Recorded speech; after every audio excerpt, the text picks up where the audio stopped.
15 orang, putra 8 orang, dan putri 7 orang. Jumlah yang meninggal 4 orang, dewasa laki-laki 2 orang, dan anak-anak berjumlah 2 orang. Jadi jumlahnya 4 orang. Untuk itu, mari kita berdiri menyanyikan lagu Kidung Jemaat, segala benua dan langit penuh.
Sebab tidak ada seorang pun di antara kita yang hidup untuk dirinya sendiri, dan tidak ada seorang pun yang mati untuk dirinya sendiri. Sebab jika kita hidup untuk Tuhan, dan jika kita mati untuk Tuhan. Jadi baik hidup atau mati, kita adalah milik Tuhan. Sebab itu, untuk itulah Kristus telah mati dan hidup kembali, supaya Ia menjadi Tuhan, baik atas orang-orang mati maupun atas orang-orang hidup. Ayat 2. Amen.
Firman 1 Korintus pasal 15 14 sampai 57. Maut telah ditelan dalam kemenangan. Hai maut, di manakah kemenanganmu?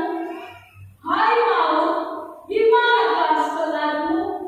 Sengat maut ialah dosa, dan kuasa dosa ialah hukum Taurat.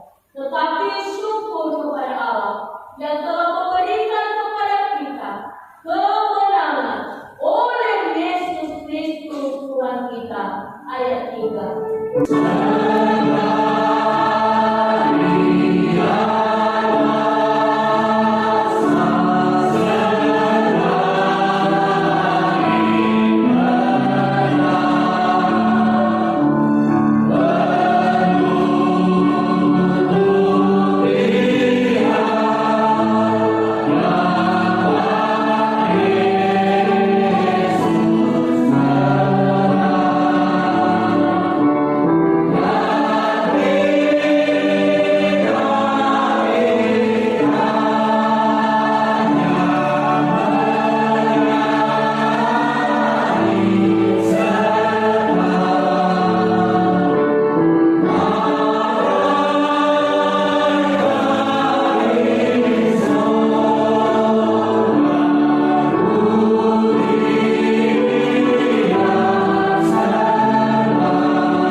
selama-lamanya.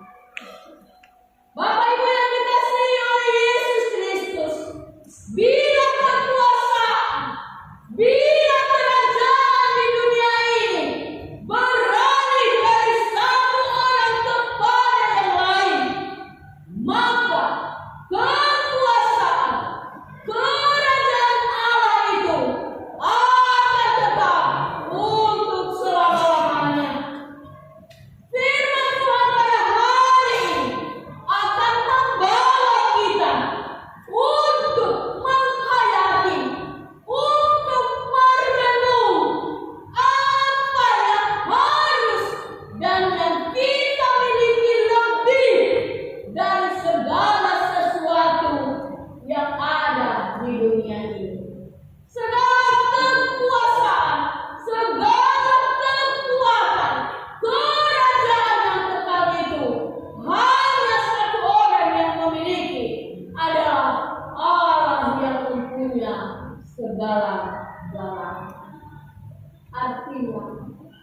bahwa dunia ini bukan milik kita yang Tuhan.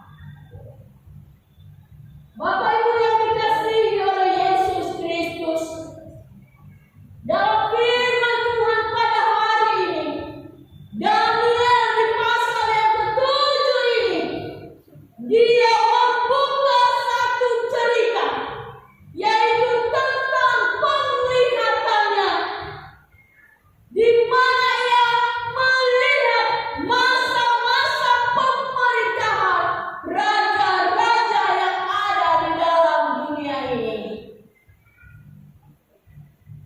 Dia melihatnya melalui mimpi, di mana pada saat itu raja-raja yang memiliki kerajaan tersebut, yang pertama Babel, yang kedua Media, Persia, dan keempat adalah Yunani, di mana mereka ini adalah punya kerajaan, punya kuasa.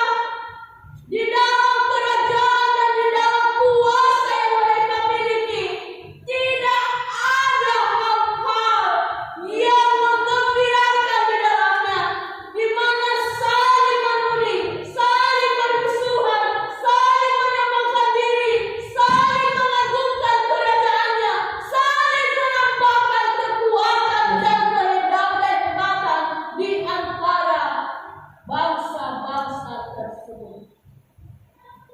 Sehingga dalam mimpi Daniel tentang kehadiran keempat binatang besar yang melambangkan keempat kerajaan yang silih berganti menguasai dunia. Ia bermimpi yang pertama tentang Babel. Dia melihat di sana wujud seekor singa. Yang kedua, Media. Dia melihat dalam mimpinya wujud seperti beruang. Dan yang ketiga, Persia. Dia melihat di sana wujud seperti macan tutul.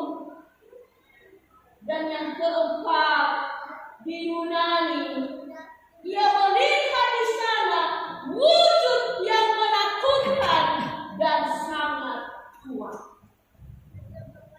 Melalui penglihatan yang dilihat oleh Daniel ini, Daniel melihat bahwa dunia ini penuh dengan ketidakpastian. Kerajaan demi kerajaan silih berganti, dan tidak ada yang kekal adanya.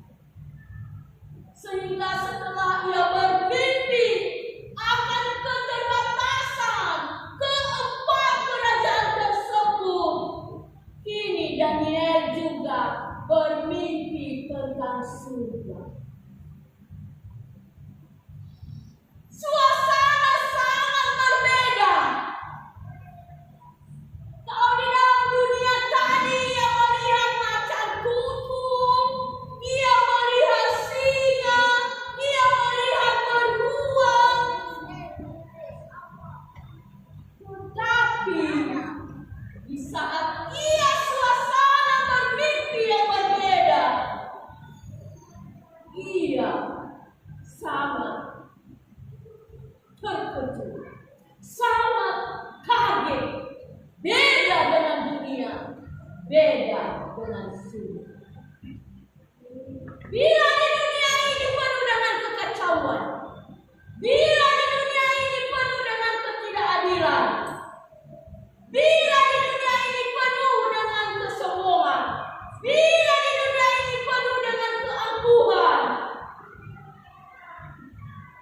tetapi di dalam ia melihat surga, di sana suasananya bersifat teratur dan bersifat tenang. Bapak Ibu yang dikasihi oleh Yesus Kristus, dan inilah kita yang hidup di dunia ini sekarang.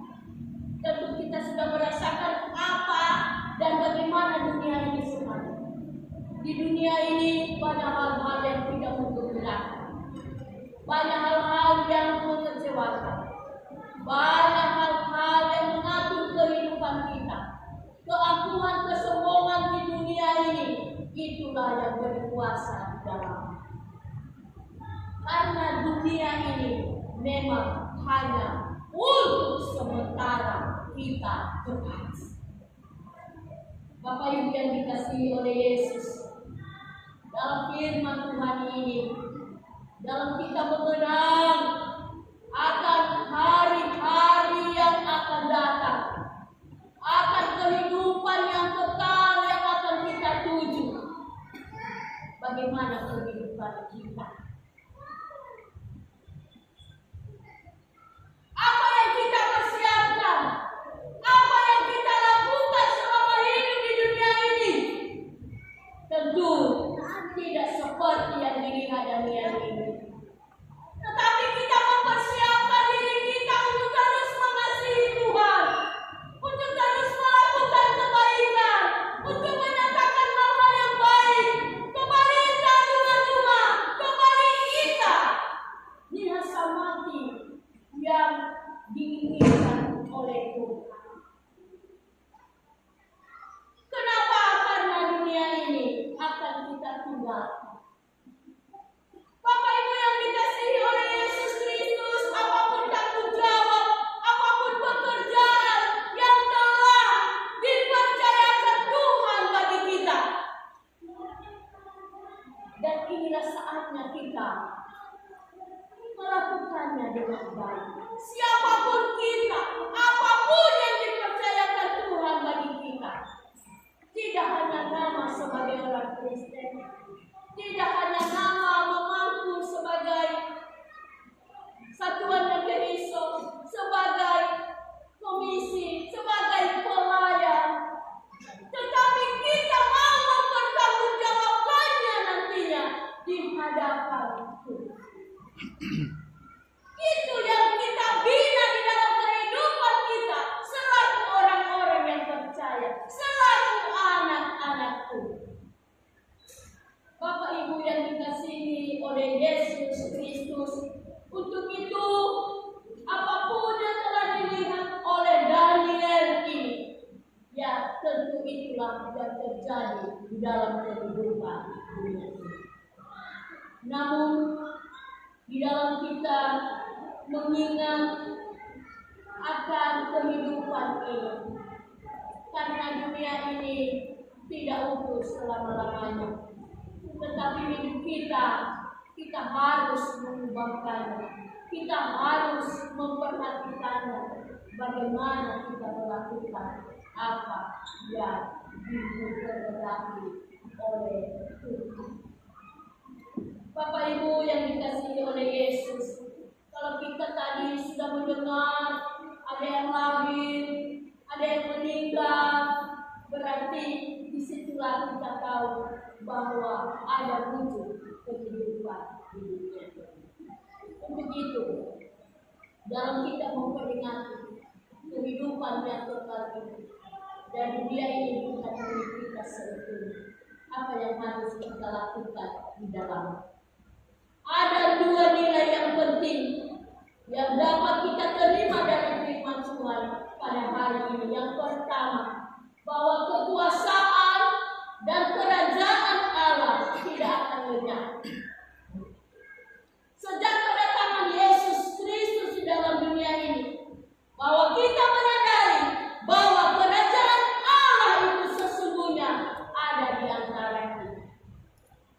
Jadi untuk itu selama masih hidup di dunia ini, penderitaan, ketidakadilan akan terus ada. Namun kita harus meyakini bahwa Allah senantiasa memberikan kekuatan bagi kita, memberikan kemampuan bagi kita untuk terus percaya di tengah-tengah penganiayaan kehidupan ini, di dalam kita menjalani segala kesulitan hidup. Akan ada suatu masa nantinya di mana masa itu Allah akan berkarya, di mana masa itu Allah akan menegakkan kerajaannya secara sempurna. Artinya Dia akan menghapus segala air mata, maut, tabungan, ratap tangis, duka cita yang kita alami di dalam dunia ini. Untuk itu, kita harus tetap sungguh-sungguh menyatakan iman di hadapan Tuhan. Yang kedua, bahwa Allah lah yang mempunyai kuasa untuk memerintah segala sesuatu. Meskipun seorang manusia memiliki kuasa yang besar, memiliki kuasa yang hebat di dunia ini, kekuasaan, kemuliaan itu di dunia ini hanya bersifat sementara. Manusia sendiri adalah ciptaan yang fana. Kehadiran kita di dunia ini di bawah kekuasaan Allah. Jadi artinya bahwa tidak ada alasan bagi kita untuk memegahkan diri dan untuk menyombongkan. Maka pada saat Allah nantinya datang untuk menjemput kita masing-masing, maka Ia akan bertanya bagi kita pribadi melakukan apa yang kita lakukan selama hidup di dunia.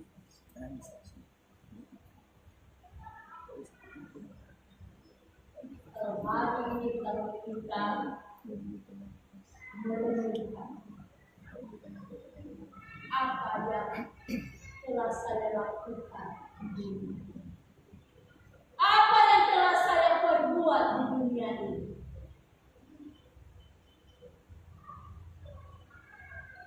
di sofu soaya dan hadiah semoga apa lalu saya sofu aku ganonomo dari sofu aku gaharaton hadiah jabatan dari sofu tetapi di sofu niai bisa gamatan bahagia semoga. Untuk itu, marilah kita mempergunakan waktu demi waktu yang telah diberikan oleh Tuhan bagi kita untuk menyaksikan kehidupan sebagai kehidupan orang-orang yang percaya. Apa yang telah dipercayakan bagi kita, mari kita mengerjakannya dengan baik, supaya tidak hanya tinggal nama, tetapi benar-benar mewujudkannya di dalam setiap kehidupan kita masing-masing. Kalau hari ini kita duduk semeja dengan Tuhan melalui perjamuan kudus, kalau selama ini kita sudah menjauh dari apa yang diharapkan oleh Tuhan, ada banyak hal-hal yang tidak sesuai dengan kehidupan kita selaku orang Kristen, baik di dalam pelayanan kita, dalam pekerjaan kita, dalam kehidupan kita, dalam pribadi kita, banyak yang menyakiti hati Tuhan di dalamnya. Mari datanglah di hadapan Tuhan, katakanlah di hadapan Tuhan, sampaikanlah di hadapan Tuhan, sehingga Tuhan boleh melayakan kita, dan Tuhan mau membuka tangan, membuka diri untuk menerima.